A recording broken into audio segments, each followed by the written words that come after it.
එක රටක හිටියලු සිංහයෙකුයි මීයෙකුයි. ඒ සිංහයාට එක දවසක් බඩගිනි ආවලු. ඊට පස්සේ ඒත් ඉතින් සිංහයාට බඩගින්නට මුකුත්ම හම්බුන්නේ නෑලු.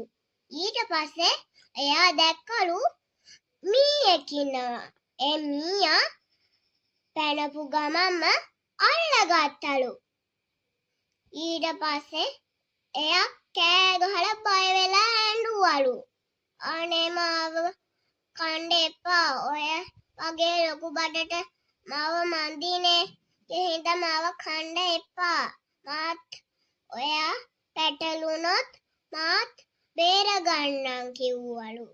ඊට පස්සේ එයා කිව්වලු "ඕ මීයා කියන දේත් ඇත්ත" කියලා කිව්වලු.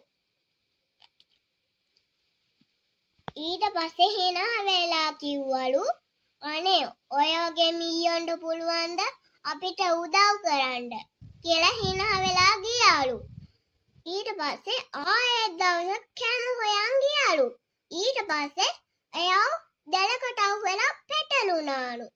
ඊට පස්සේ එයා කෑ ගහලා අඬන්න පටන් ගත්තලු.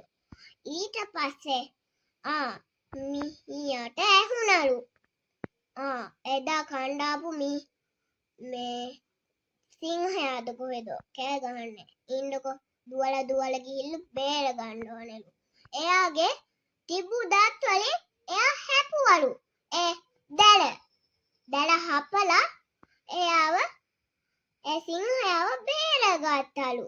ඊට පස්සේ සිංහයා මී පැටියා ළඟට ඇවිල්ලා "තියගුණුත් අපිට උදව් තියෙනවා. එදා මං hina වෙච්ච එකත් වැරදි" කියලා දෙන්න සතුටින් ජීවත් වුණාලු.